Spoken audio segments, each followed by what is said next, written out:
घरे एकाकी थिबा झील को मारिला किए केन्दुझर टाउन थाना अंचल रे घर मिला रक्त जुड़ुबुड़ु अवस्था युवती मृतदेह धारुआ अस्त्र गला कटा जाइतिबा बेले घटना संपर्क में किछि भी बुझी पारना बापा माँ स्थानीय अंचल रे रहुतिबा रवींद्र बेहेरा एवं तांको पत्नी छतु बेपार पाई बाहर को जाइतिले सान झील कॉलेज जाइतिला दिन 11टा समय चाउल नहीं घर को फेरिबा परे बापा माँ को फोन करी जणाइतिला बड़ झील मनोरमा बेहेरा हेले द्विपहर समय बापा माँ घर को फेरी देखिला बेलू घर भितर रक्त जोड़ुबुड़ु अवस्था मुहमाड़ी पड़ता झील तार गला को एक धारुआ अस्त्र कटा जाइतिला खबर पाई घटनास्थल में पहुंची पुलिस सदर एसडीपीओ नेतृत्व में गोटे पुलिस टीम घटनार तदंत करुछंती घरे एकाकी थिबा बेले मनोरमा को मारिला किए केउ कारण पाई एभली जघन्य हत्याकांड घटी दुर्वृत्त माने को उद्देश्य रही एभली हत्या करिसंती ए सब प्रश्नर उत्तर खोजुची पुलिस।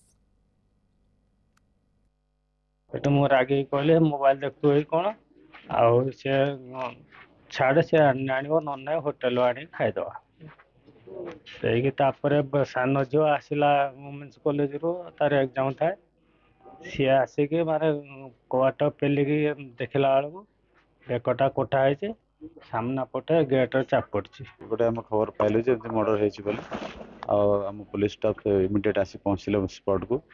आउ तार इन्वेस्टिगेशन चलछि सब चेक चलछि सब गोटे सीसीटीवी फुटेज चेकिंग चलछि तदंत पर जहाँ हम जना पड़े।